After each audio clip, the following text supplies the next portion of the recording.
Good morning. I'm Michael Mercadante. I'm president of Main Street Design and also president of TEA's International Board of Directors. It's my pleasure to welcome you to the Themed Entertainment Association's THEA Case Study Days. It's a very special year for us. This is the 16th Summit and the 25th Gala. Yeah. Quite an accomplishment. When I took this role as president of TEA, I had a few requests. One of them was to the producers of the summit to really shake it up a bit, really do something a little bit different this year. So what we hope you'll see when we get through the day today is that it is a little bit different than it was in the past, that we've actually tried to change the presentations, try to put them all together and group them by theme and really do something a little bit different and also have a few different moderators involved this year.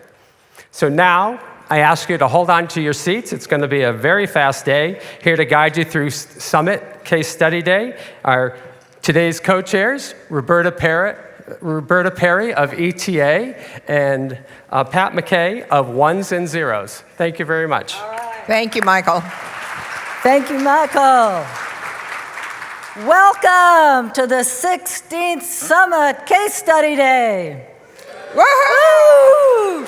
That's the kind of energy we're looking for, Pat. Absolutely. And you all know the fabulous Roberta Perry, and I'm Pat McKay. We will once again be guiding you through this case study day, but this year we're going to have a lot of help. Roberta experimented with a new format for the presentations during a Tokyo event in December. Let us know what you think about it at the end of the day. If you've been in this room before, you know that in the past we've had each award winner present their project individually. This year, we have grouped the winning projects into 7 thematic segments. Each segment will have a moderator. First segment, Brian Morrow, founder of B. Morrow Productions and co-owner of Infinite Kingdoms, will take the lead in theme parks and attractions. Followed by Sean McCoy, vice president of JROA, will moderate the museums. Later in the day, we'll have the TEA founder, Monty Lundy, president of Technifex, is handling the technology presentation. I am moderating the Connected Immersion thematic group. Pat will moderate live shows. There will be, get ready for this, there will be a special guest appearance by the current THEA committee chair, Lisa Pasamonte Green, who will wrangle a group of the TEA nominating committee members to help you all understand how you too can get your very own THEA award. The individual project presentations will run between 18 and 20 minutes. All of the Q&As, and this is the change for anybody who's been here before, all of the Q&As will be grouped to the end of each segment. So they'll present the project and then the Q&As will all be at the end. You might want to use pen and paper to write down your questions because the questions will come later. Each award-winning team has been asked to present their project in 4 steps. 1, give us an overview of the final experience. 2, review the memorable milestones in the development process. 3, share what lessons were learned and what they might do differently the next time, and their best memories. When we get to the Q&A portion, we will have mic runners in the aisles. They'll be standing in the front and somewhere halfway back as well. Wave your hand, catch their eye. They will come and hand you a microphone. Please wait to start your question until you get the microphone because otherwise we can't hear up here what the question is. Would you please stand up when you get the microphone and tell us what your name is? Now, it's my pleasure to introduce to you a few people who are what makes our industry so special. Please stand and be recognized as I introduce each group. Keep standing and hold the applause until the end. May I have all the Themed Entertainment Association past international presidents please stand. Good. We know. All right. Now we know who's up this morning. Christine. David, Christine, Steve, Pat. Davis. And And of course, myself, I love it. Thank you. And Pat, please stay standing. Now, may we have our Buzz Price Lifetime Award winners that are with us please stand.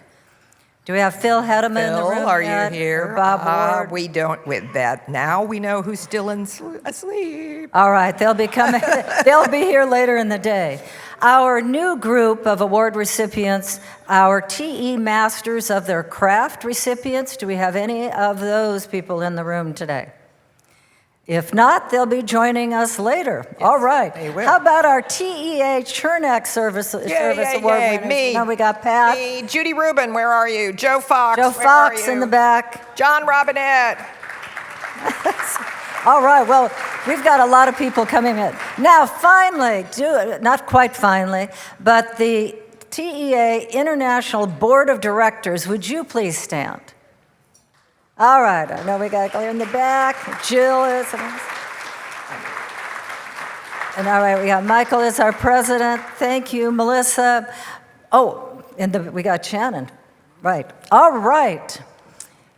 Let me make sure we've got our division boards that are in the audience. Asia Pacific, Europe, the West Coast, the East Coast division boards. If you're here, please stand and let us applaud you. Excellent. Bravo. Excellent. All right.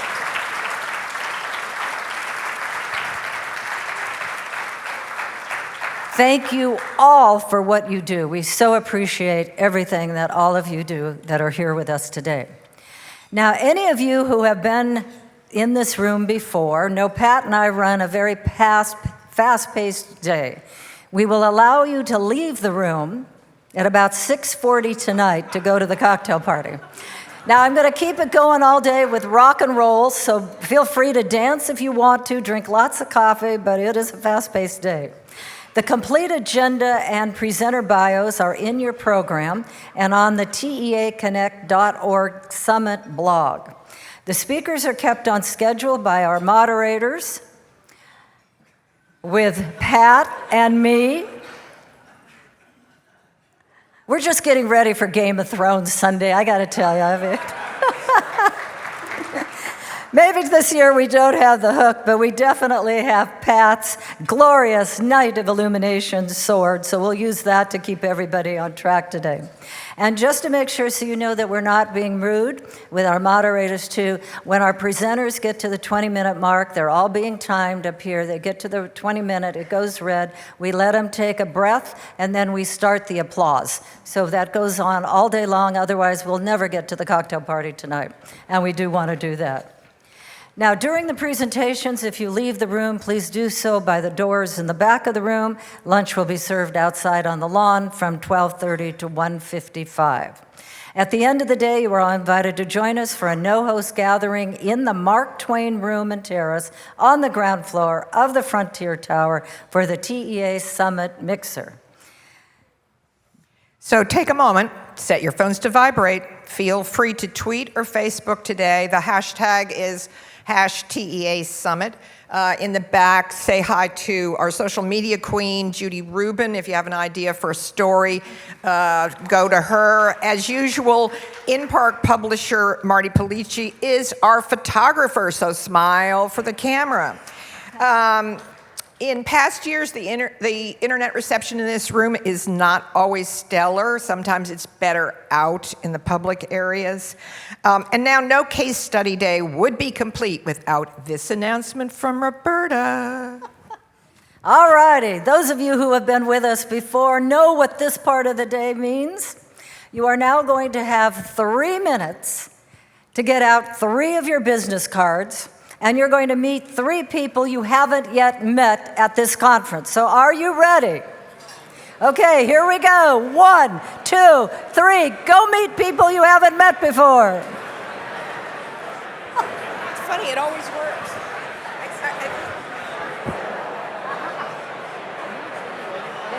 This is good. Take your seats, please. Or we'll start calling names. Oh, God. Take your seats, please. All right. That was a long 3 minutes, I know. So I appreciate all of your networking. Please continue to do that all day long. And Pat, now back to you. All right. Congratulations once again to all of the Thea Award recipients. Today is our chance to meet and network with the owners and creators to see what makes their projects award-worthy and to find out how they got it done. And here's Brian Morrow to take the lead on our first segment.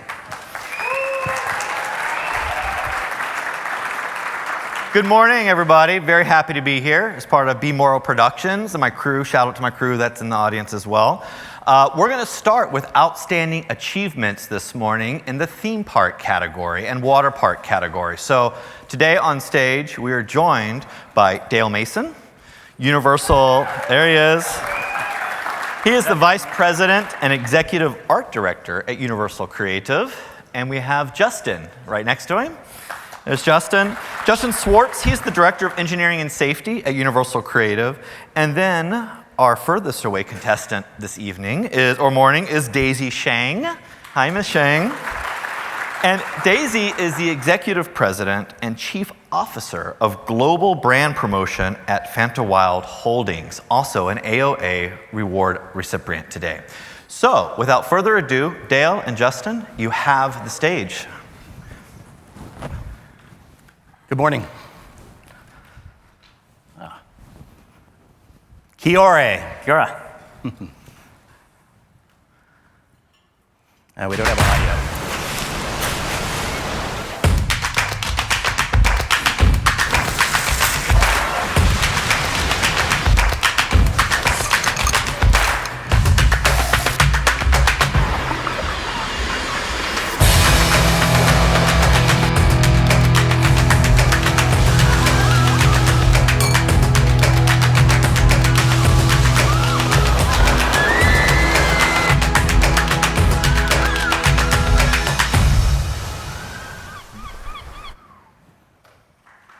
Welcome.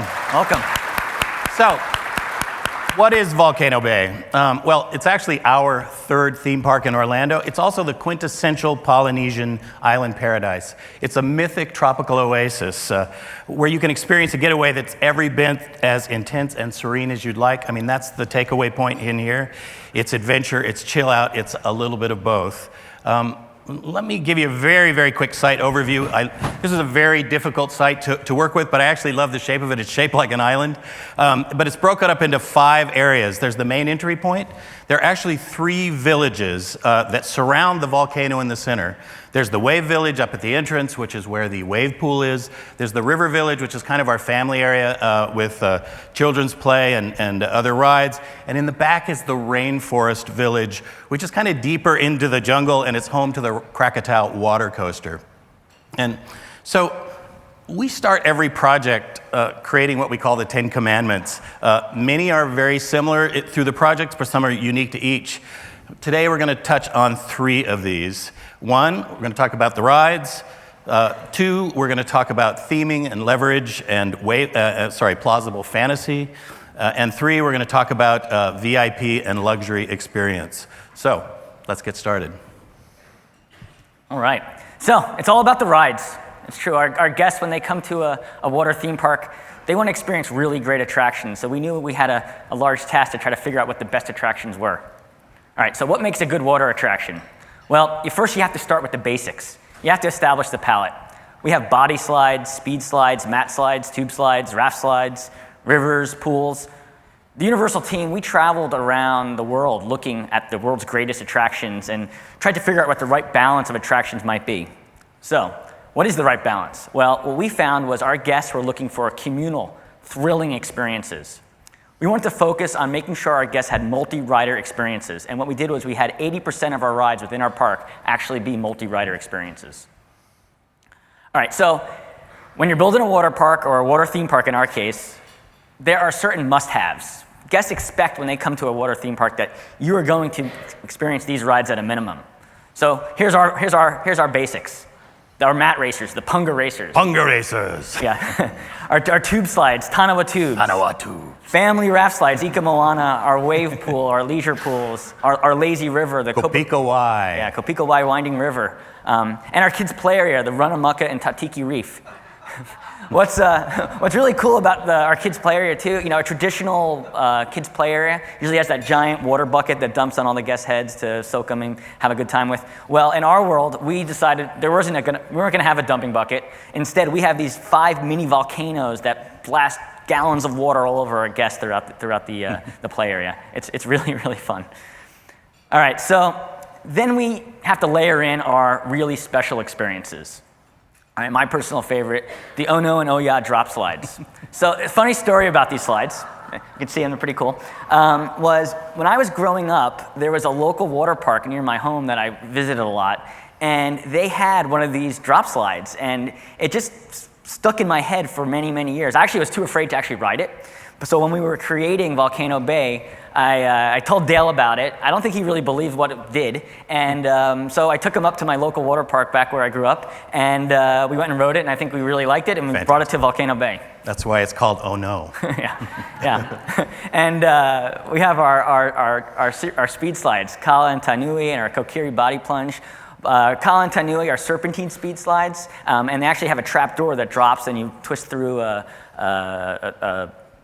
a slide path that winds and eventually ends up at the bottom. And our Kokiri body plunge, which is a 70-degree, 125-foot free fall from a trapdoor right through our volcano, right through the waterfall of the volcano, and it actually bisects our leisure pool and our wave pool as well. It's really exciting. I don't think there's 3 more exciting slides ever created in the history of water parks.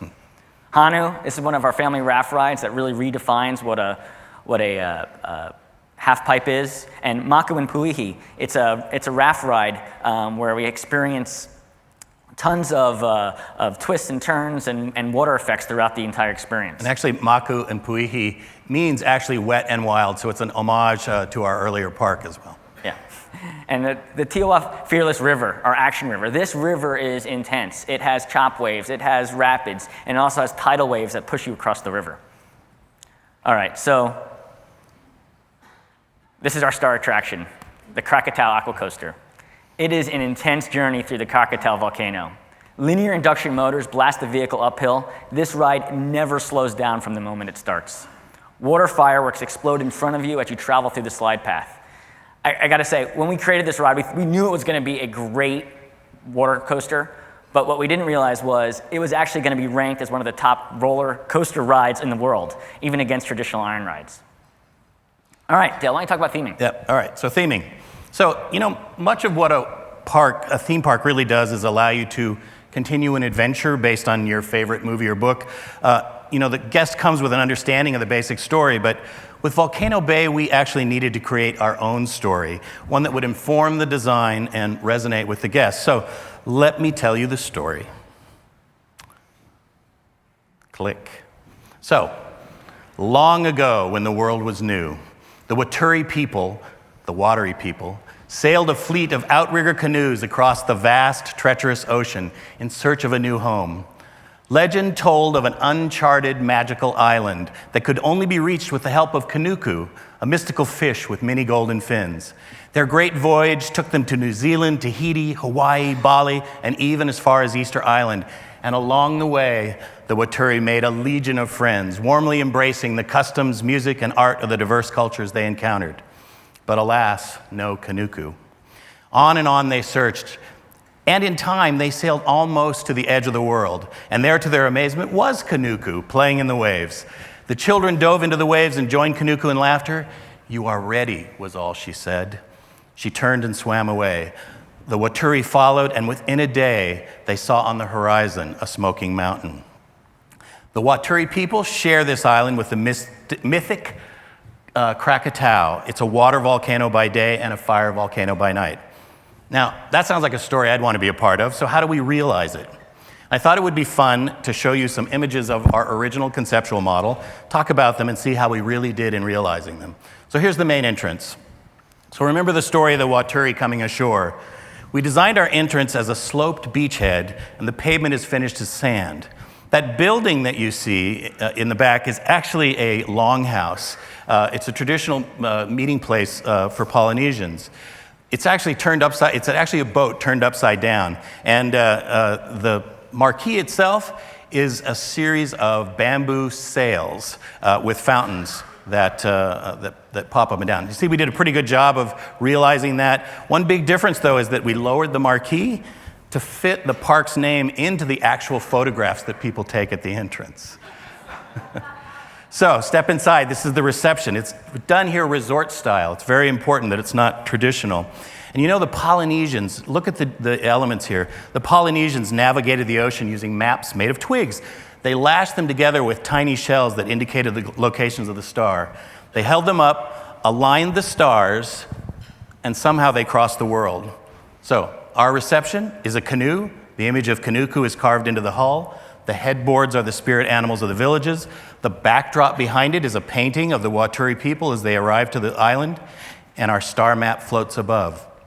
And so you see, our guest is arriving also to these shores. Now note the map overhead. It's an abstract map of the park. The glowing shelves mark major attractions. Let's step inside. This is Kahola Reef. It's an open-air restaurant in the Wave Village, and it's created using elements of the various cultures that the Waturis visited. All real details just combined together to create a fantasy reality. Our buildings are elevated, like buildings from Thailand and Tahiti, to protect from the flooding. They also allow us a position to overlook the paths and see the volcano and the beach beyond. The thatch here is from Tahiti. The roofs throughout the park are pulled from various Pacific Rim cultures. There's a different style in each village. And the fabrics of the tensile roofs and graphic patterns are all Hawaiian and Maori. So, not bad. These are how things change. I love that these lanterns that you see that wrap the columns. It's really beautiful at night. This park was designed to be open late into the evening during peak season. And for these roofs, we printed on tensile fabric, sometimes 30 feet wide. We had to align the printing on the underside to get the proper light transmission through them. So, next building, Krakatoa Katie's. It's in the Wave Village. This is a sundries and apparel shop, and its back windows open up to the terrace looking out over the beach. The thatch here, though, is Balinese. The grill patterns and the interiors are from Thailand, and the fabric roof is patterned after Hawaiian shirts. These buildings were meant to be glowing lanterns along the edge of Waturi Beach. And there are a lot of roofs everywhere. The roofs here are like our ride tower roofs, is actually cone-shaped to reflect the volcano in the center. We have 51 cabanas. This is an amazing business for us. We have singles, double-deckers, and there are 2 family-sized party cabanas as well. All the second floors are ADA accessible. The thatch here is from Tahiti, and the buildings are designed after nipa huts from the Philippines. But ours, of course, have to be steel structures to survive a hurricane, and each one is entirely clad in sustainable hardwoods. Many of the details throughout the park were actually carved in Bali, like these temple corbels that you see on every roof. It was a true resort-level experience here, built-in lounges, custom island furniture, custom fabrics, personal lockers, a fridge. There's a personal tapu-tapu screen for the attractions. All have an attendant and room service. What more can you ask for? And then lastly, let's talk about the big volcano. This has a legend of its own. It is said that the god Krakatau thrust his hand in anger into the world and pulled the mountain forth. It is said he connected the sea and sky, and then he imprisoned his anger and jealousy in the rock itself, and that's why it growls and rumbles. So, our volcano, 200 feet tall. It is the tallest peak in Florida. The waterfall is 175 feet. That's higher than Niagara Falls at 167. There are 240,000 square feet of hand-formed, hand-carved rockwork throughout the park. The volcano comprises 2/3 of that number. But it's got to be big. It contains within it our Punga racers, our 3 drop slides, Kokiri, which drops through the face of the waterfall. There's a section of both rivers, the Krakatau water coaster, and there are a series of caverns to explore, including an encounter with that spirit Vol. It's beautiful. It's really beautiful. It dominates the landscape. It also hides a 30,000 square foot building beneath it. That's a Walmart. It houses all the pumps, the boilers, the wave machine, the action river drop towers, everything needed to run a modern state-of-the-art theme park, all out of sight. And just quickly, I want you to notice the structure floating in front of the waterfall. It's a suspended walkway, and it's a water temple. Traditional parks use a large digital countdown timer to inform the guests that the waves are changing. The Waturi built a temple to honor the waves. And when the time comes, that bell rings, and that device at the top rotates around and tells you about the upcoming surf. So, another interesting fact is there are 57 tikis and moais carved just into the volcano itself. Some are in plain sight, but some are hidden. No one has yet found them all. All right. So I'm going to talk to you a little about some of our VIP luxury experience. Dale has designed a beautiful environment for our guests to be. So, I mean, you already have that luxury level, but we knew there was more that we wanted to offer to our guests. Let's talk a little bit about it. During our early research, we identified a lot of problems with traditional water parks. Our top two, the lines was number one. Usually water park attraction queues have no pre-shows, no themed areas. It's hot, sometimes cold. It could be wet. The lines are long. It could be even a little smelly. They're not really great places to hang out. So we knew we wanted to get people out of the lines. And the second thing was, it was actually kind of difficult at water parks to spend money. Having to carry credit cards in your pocket, with the risk of losing them, having wet cash with you. Some bathing suits don't even have pockets. And what's the first thing you do when you go to a water park? You take your wallet and your phone and you put it in a locker. So you don't even have all your devices with you. So we were up to the challenge to come up with a solution that solves that problem. We've been thinking about these types of things for years, and we finally got the opportunity to do it when we built Volcano Bay. So what did we come up with? Tapu Tapu. It's easy to use, friction-free, and everybody gets one. This replaces your ticket at the front gate. It replaces your need to carry a credit card. It lets you interact with interactive features throughout the park. It lets you spend money throughout the park, and it replaces you virtually when you're waiting in a ride queue.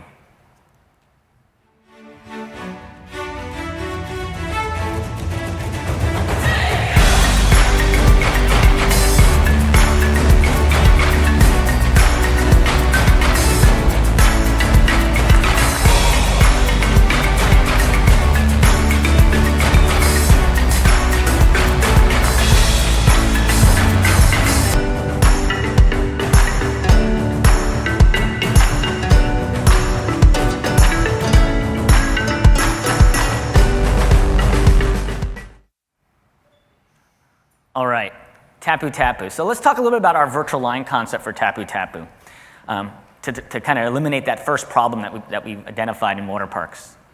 So instead of waiting at an attraction queue, you walk up to a small totem in the front of the ride, and you tap your Tapu Tapu wristband on that totem. The time that is displayed on the screen is actually the current wait time of that attraction, and that time is then transferred onto your Tapu Tapu.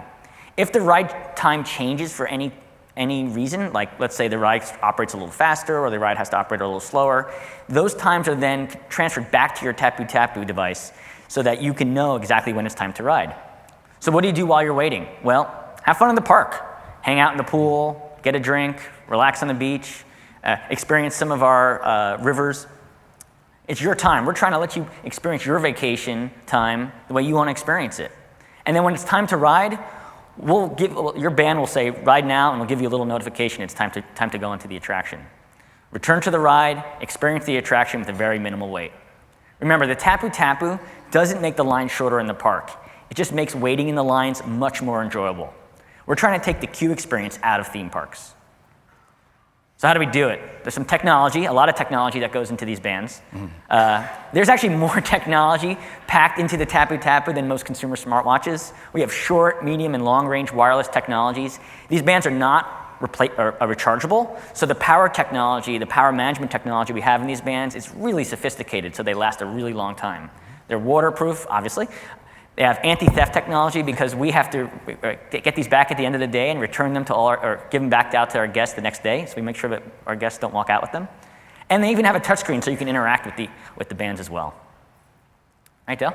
Right. So, Our 120-member project team, along with thousands of artisans, engineers, electricians, rockwork carvers, and on, work tirelessly to ensure the vision of the park. We like to say we connected the sea and sky. And so, we hope that you all take your outrigger, journey across the treacherous sea, find your canoe, and discover Universal's Volcano Bay. Thank you very much. Thank you very much. Thanks, guys. And rumor has it that Justin's Tapu Tapu is loaded with ride whenever you want passes, so. Yeah, this is the one you want. So that just stays right here, sir. Good job, guys. Okay, so next up is Daisy Shang from Fantawild, and she's going to share with us her attraction. Please. Thank you. Hi, good morning, everyone. I'm Daisy from Fantawild. Sorry. Take it. It's really excited we can get the award and to introduce our park here. So, I would like to introduce our Fantawild Oriental heritage. We just see Volcano Bay is a very amazing water park. So Fantawild Oriental heritage is a theme park, totally based on the Chinese culture. Our Fantawild Oriental Heritage opened on April 16, 2017. It's the first comprehensive theme park combine the traditional Chinese culture and also modern technology. It includes 9 themed areas, 12 stellar attractions, and intangible cultural heritage dome. Including the 12 stellar attraction, we also have another more than 20 small-size attraction, and also filled with the Chinese element.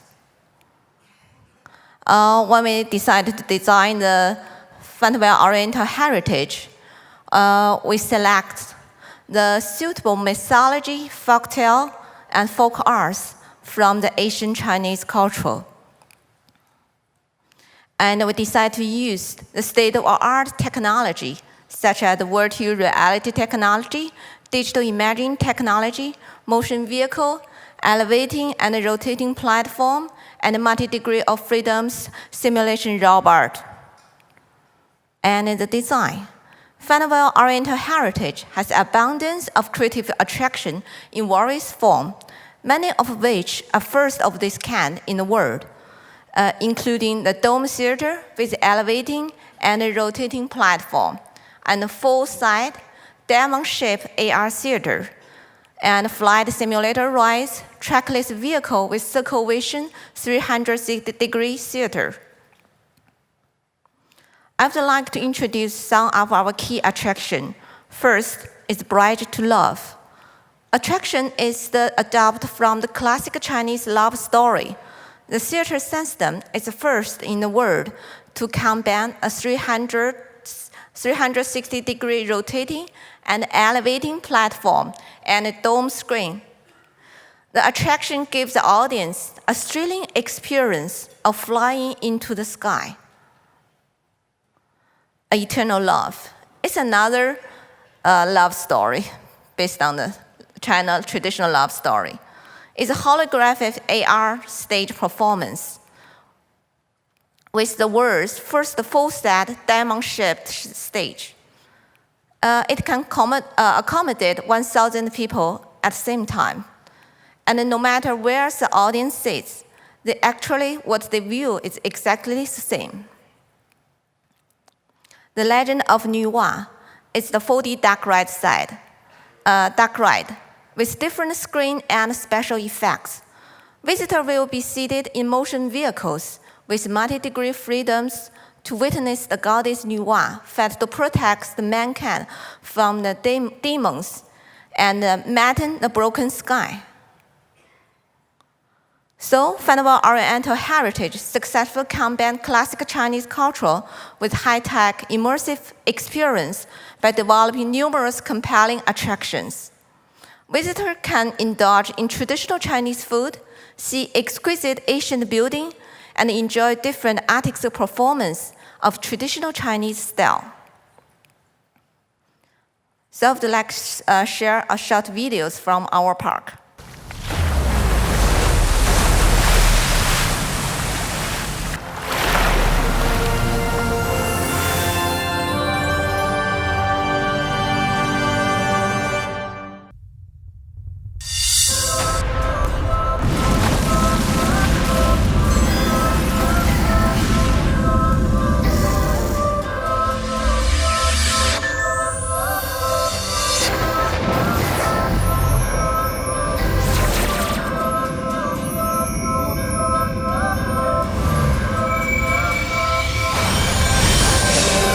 With over 5,000 years of history, China has developed a rich and splendid culture, which is the treasure and soul of China.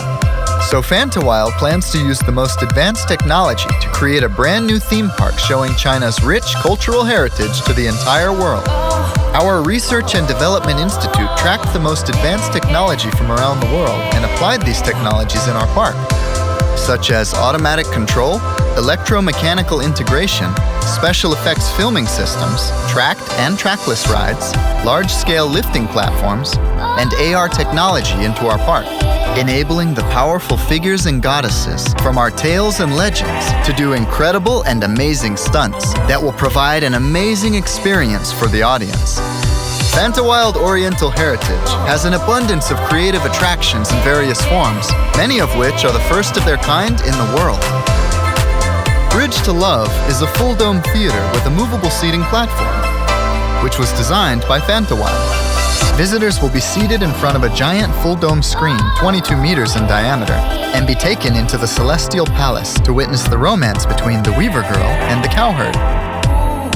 Eternal Love is a holographic augmented reality theater where visitors can enjoy the romantic story of Liang Shanbo and Zhu Yingtai, who are known as the Romeo and Juliet of China. This theater is the first four-sided diamond-shaped stage in the world with augmented reality technology and a holographic projection system. And there are many more attractive attractions like 4D Dark Ride, The Legend of Nua, trackless vehicle with 360-degree theater, Pear Garden Tour, and indoor ride with large-scale vehicles and 3D film projection, The Dragon's Palace, to give tourists an unforgettable and enjoyable day. Fantawild Oriental Heritage, a land positively overflowing with fascinating tales.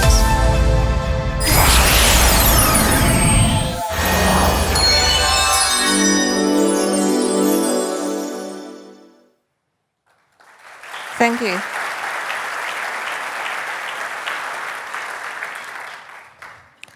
So we decided to design the Fantawild Oriental Heritage in 2012. We found that there were no high-tech theme park in the world feature Chinese culture, not even in China. China has the rich and long history. There are many cultural elements we can utilize to create a quality theme park. So we decided to use state-of-the-art technology to design a theme park specially based on China culture. In 2012, we started creative design, and it takes 2 years to finish the creative design. On April 16, 2017, Xiamen Fantawild Oriental Heritage opened to business. Experience we gained from this park. First, creative design, we think, is encompassing and systematic projects. As you all know, creative design in theme park is quite complicated works, including many parts. In Fantawild, we divide into 4 parts: concept design, attraction design, content design, and technology design. Concept design, we extract the essence of select cultural content and theme and try to tell a good story.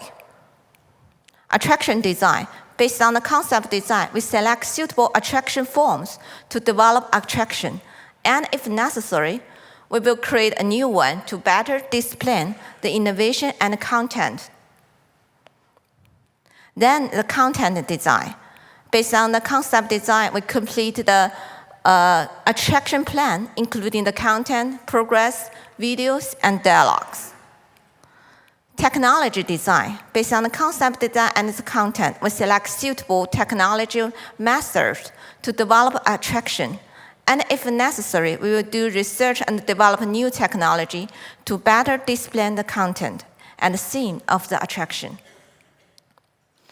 Second, we think creative design is a process of self-innovation and reinventing. Before we developed the Fantawild Oriental heritage, we have already developed several different brands of the Fantawild theme park, including Fantawild Adventure and Fantawild Dreamland.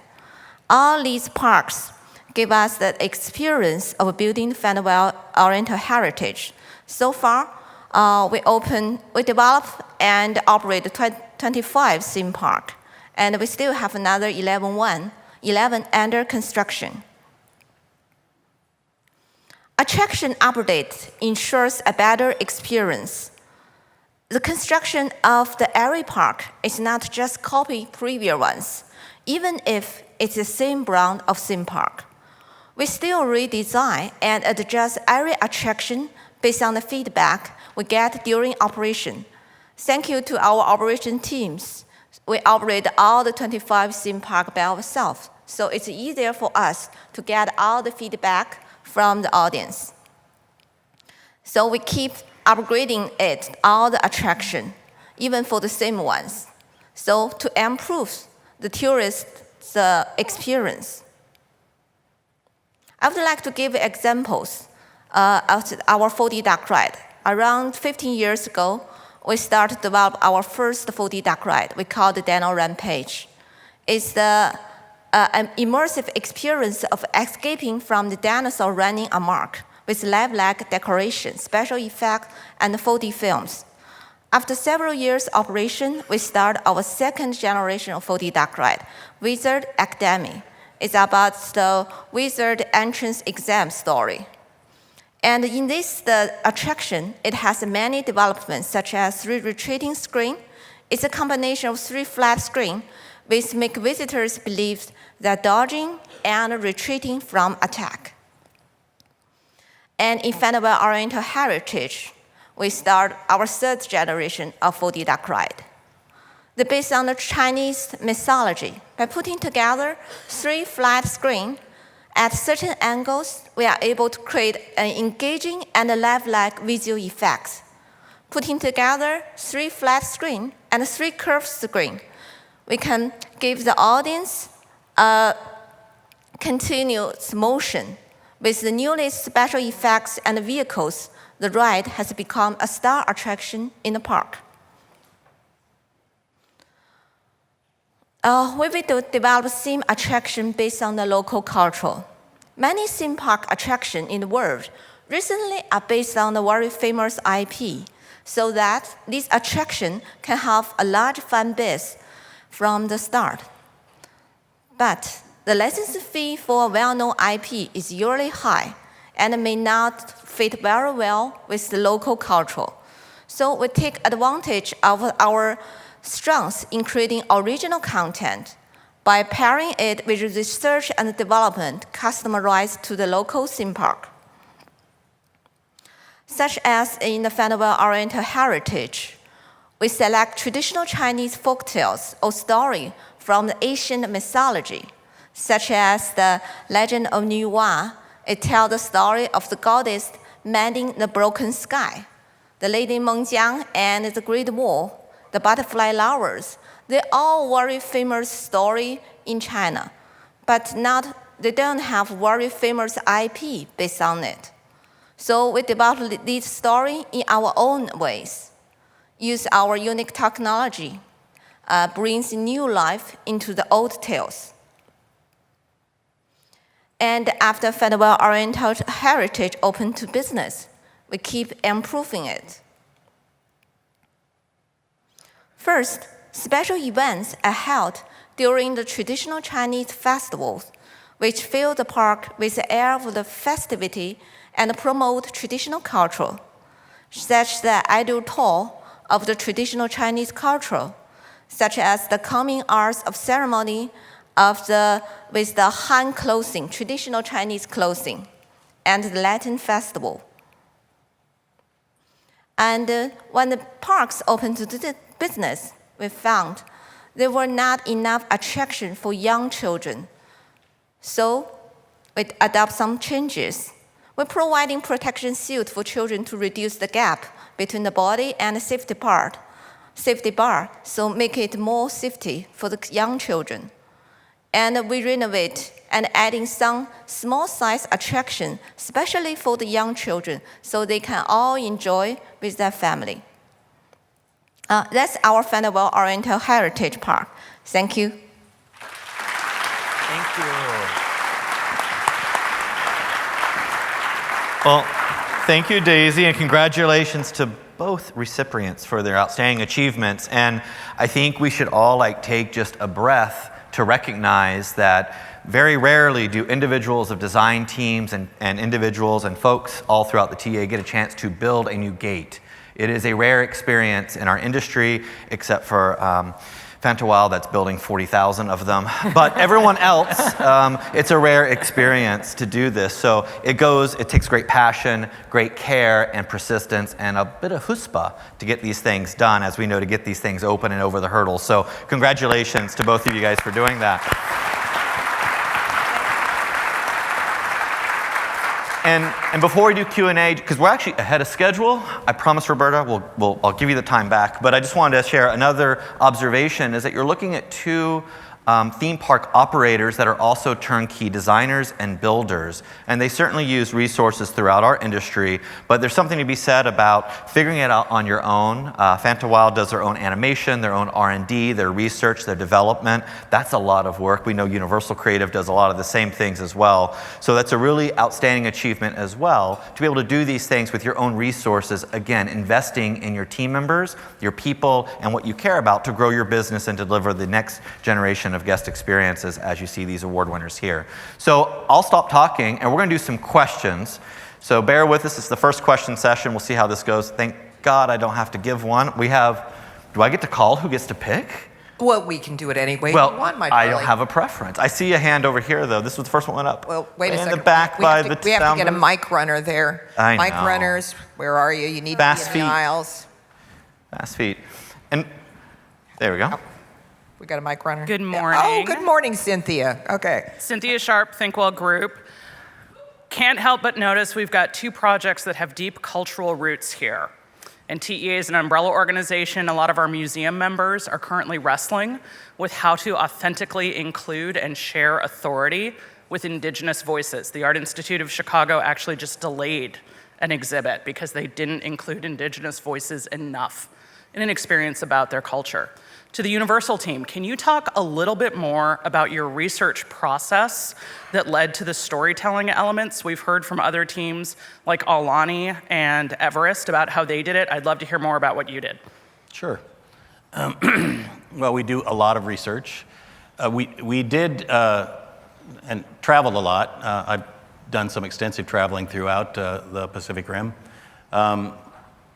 We did choose our story so that we could lightly touch on all of these various cultures and not really delve really deep. I think that was really important. We did a lot of study of, we went up to the Museum of Natural History in New York, where there's a great exhibit on the melding of cultures.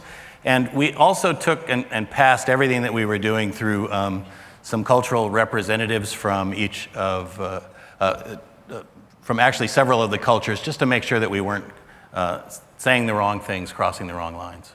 So, Great. We have another one.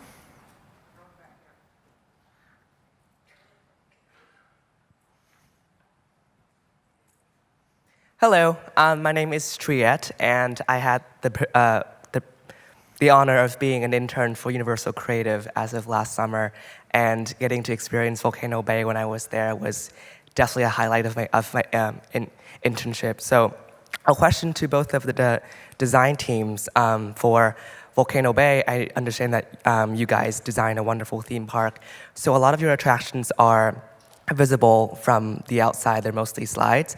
But for the Fantawild team, a lot of your attractions, I noticed that there are attractions that take place indoor. So what did both design teams and the Volcano Bay team, you guys kind of talked about your layout, but what were some of your design techniques that helped sort of move the guests throughout your park and encourage them to experience all of your offerings? So, with Volcano Bay, we really wanted to create this, and I say it in the presentation, this sort of pristine tropical paradise. And that's one of the reasons why, and it's in a very a dense location. There's actually a freeway literally right next to it, and housing and on the other side of it. So it's important that when you're in it, you don't see out of it. And so to that, the topography of the site was set up so that we were always raising or walking up or walking down or being on a ridge or being in areas, and we landscaped it all out really thoroughly so that you really can't see outside of the park. We took all of our major slides and we pushed them to the outer boundaries of the park, all our large slide towers. And with the focus of the volcano in the center and putting everything inside of it, it was a way to really sort of minimize the tube slides themselves. And we really set up this entrance that when you make your way from the longhouse through the jungle, it actually narrows down. You take this path and you come out on this elevated position. It's about 16 feet above the wave pool and the beach, so that you could see over the chairs themselves, see the volcano in its framed up. It's all very important to set up views and looks throughout the park. So. Okay, for our parks, we including the indoor attraction and also some outdoor equipment. And on the boulders, that most the indoor attractions, so they can build the environments and for the tourists to enjoy in the environments that are totally in the theme park. And inside, we also have some small attraction and also some roller coasters, some outdoor attractions. For indoor attraction, they don't have this problem. They're already involved in the environment. And for outdoor attraction, we also decorate with some Chinese traditional cultural elements. And it's inside the center of the park, so that we'll have the audience totally involved in this theme park environment. Great. All right. We got anybody else? Oh, back there. Looks like you got one over here. Oh, there you where go. are we at? Ariel. Oh, Ariel. There she is. Sorry, troublemaker. Go ahead. Here. Hi, Ariel Rassel.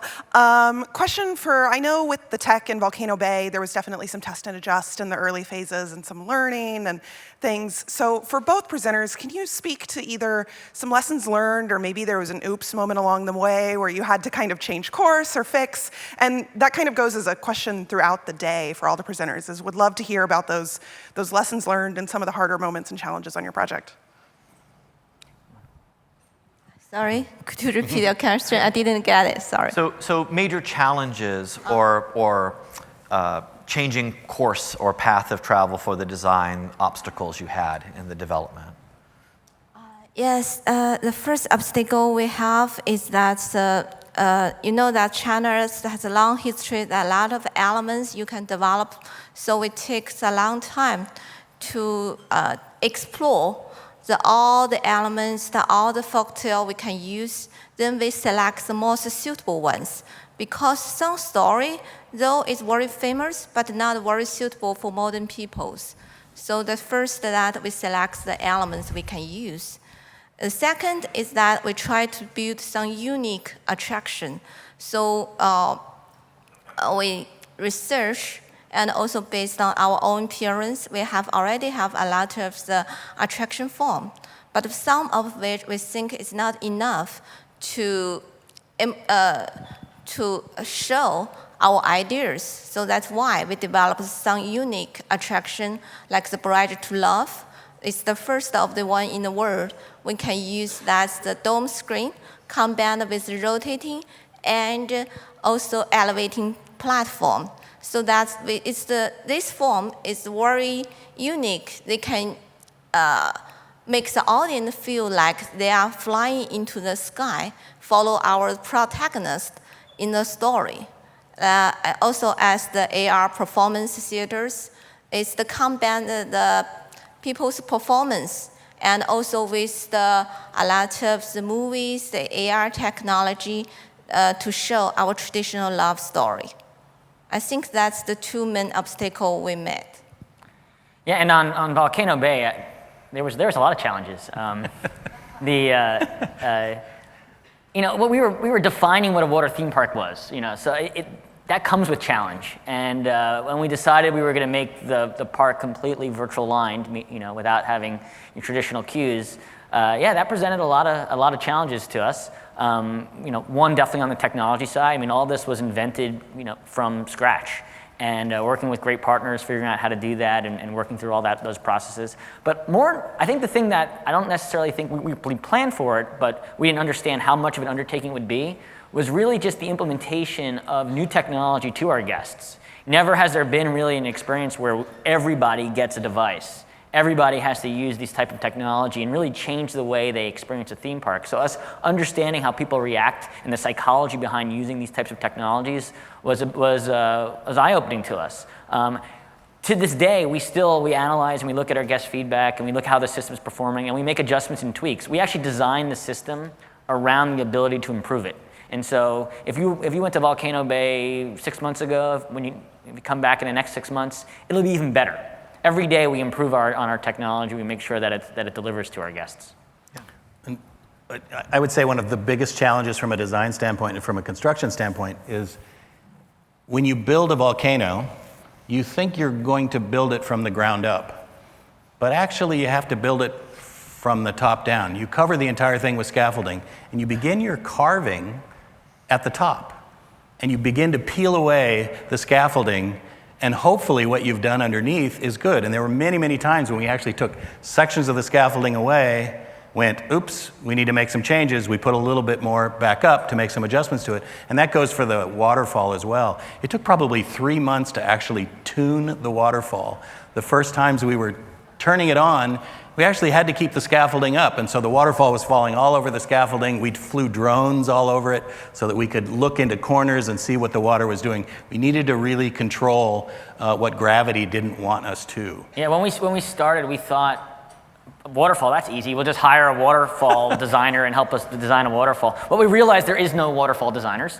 And not 170 foot. Not of this size and scale. And we actually had to work with partners and develop new technology to actually model these waterfalls. And then what we learned was the models aren't even as accurate as we hoped they'd be. And it was a lot of testing, and ultimately ended up with the beautiful waterfall we have today. But I'll tell you, it was definitely very challenging. Yeah. Very, very challenging. Dale, how do you actually schedule this experimental build a waterfall into your production schedule? It is well, whatever. How do you do that, Dale? Whatever you scheduled, it's wrong, right? And whatever time period you've set to do this, or when you need to do it, or as the project begins to sort of come together, you begin to work at all hours, as you know, and you're testing the waterfall at 2 a.m. With a bunch of searchlights on it to make sure that it's working. But I think our secret sauce at Universal, is we have these impossible ideas, and then we give ourselves impossible schedules and figure out a way to pull it off. That's what we do. That is our talent. Yeah, I'm sure step one was, let's leave the scaffolding up and turn it on. That's how we'll start, right? Yeah. we have over here. Yeah, there we go. Blue shirt. I can't see who's who. So. Hi, Alexander Krikis, recent SCAD graduate. One of the things as storytellers that's always so fascinating to me is that after a park is opened, you start to hear the stories of the guests, and the guests tell their stories and their experiences with their properties. My personal story with Volcano Bay is sitting in my Cabana Bay hotel room with my now fiance, eating pizza and drinking wine at like 3 a.m., watching the waterfall just pour. And everyone has their own personal story, and my question to both the team at Volcano Bay and the team at Fantawild, what is your personal guest story that you absolutely love to tell people, or the sort of little anecdote from your park after it opened? Daisy, you want to go first? Favorite story? My favorite story is the eternal, I say, butterfly lovers, because it's a very famous Chinese traditional love story. We call it China Romeo and Juliet. And when I first see the performance, I really break in tears. I'm really touched. when I was a young kid, I think every Chinese have learned this story. We learned this beautiful music. But for Fantawild, we have the first time bring the story to life. You can see that the performers in the audience, they suddenly appear and they disappear. You can see that the woman, when the boy he loves that, he just dives in the grave, and they become the butterflies. So really very beautiful and really touched. So even myself, first time see it, I'm in tears. So that's my favorite. It's a job well done. Justin? Yeah, so I'm gonna talk about my first time when we pulled the scaffolding down and we turned the volcano on. I gotta tell you, it really doesn't do it justice just talking about it, but seeing the volcano in person the first time, when you walk up that winding path, Dale has done an amazing job when he designed the park to basically create the moment you get off. We have these buses that drop you off at the front of the park, and the moment you get off the bus and you walk down the tunnel that takes you into the road, you can't see the volcano anymore. The volcano is completely hidden, even though it's a 200-foot tall volcano, until you actually walk through that winding path and you have this reveal.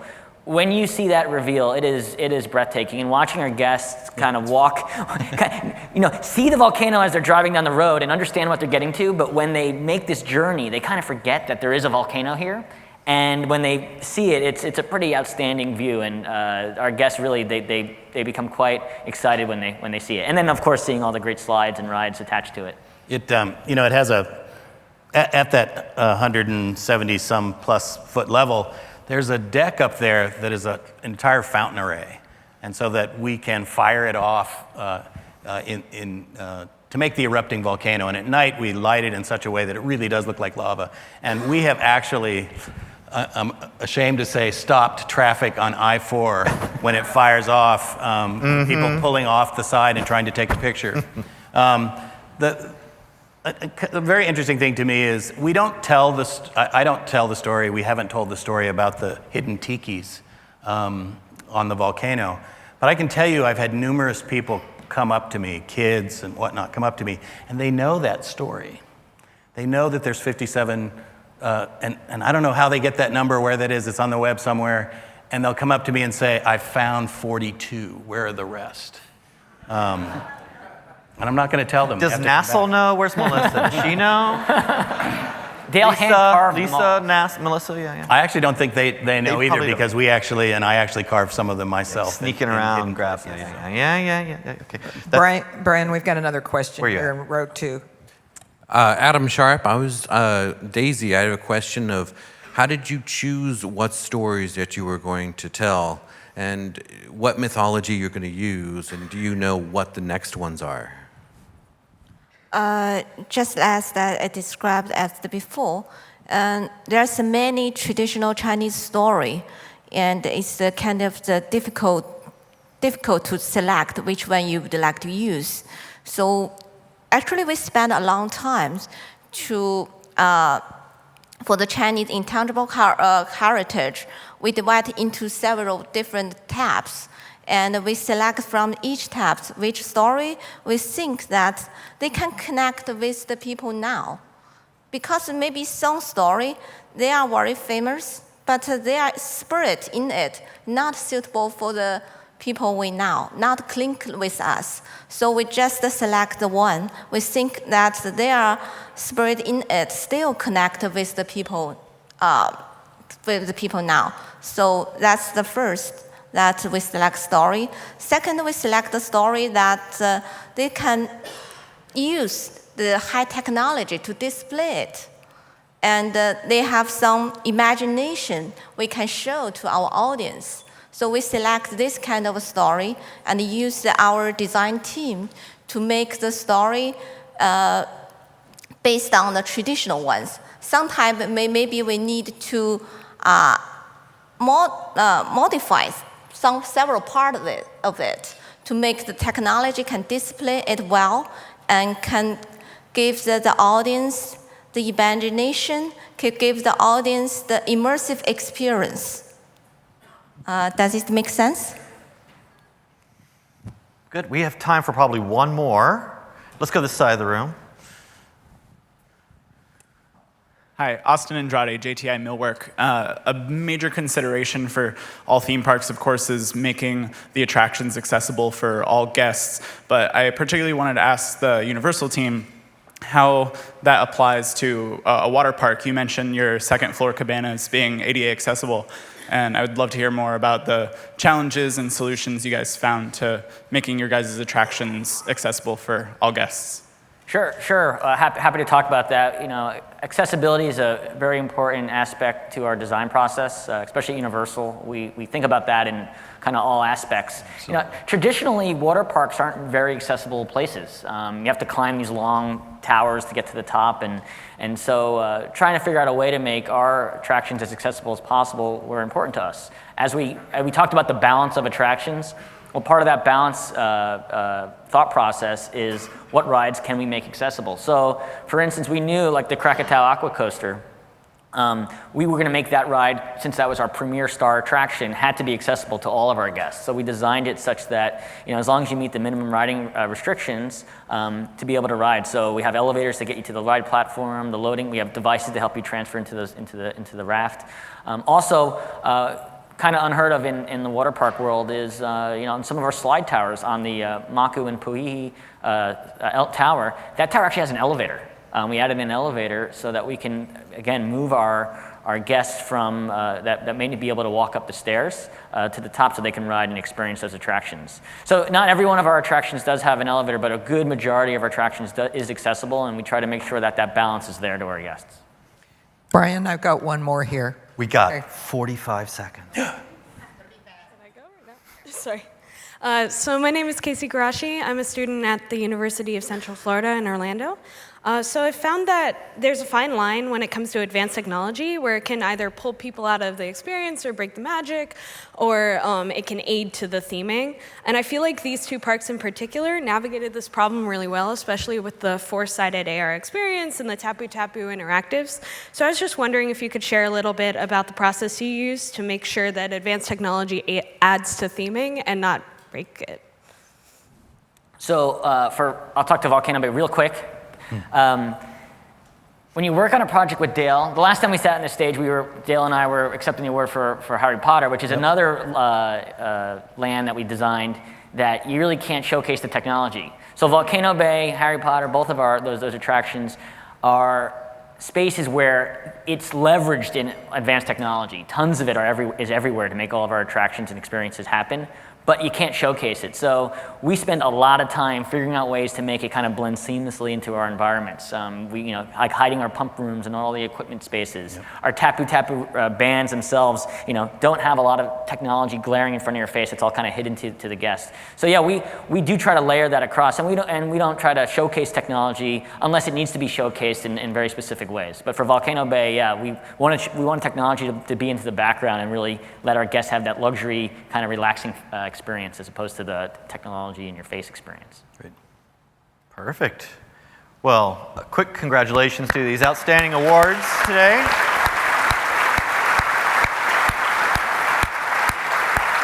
And we are 10 minutes ahead of schedule, everybody. Take a breath. So it's up to Sean McCoy to keep that going. It's all on him now, not me.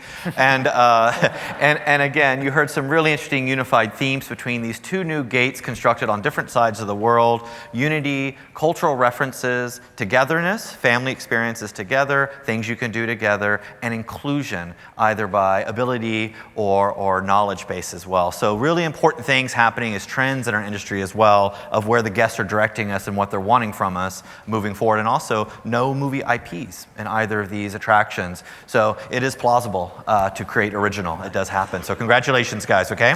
Yep. Thank you. All right.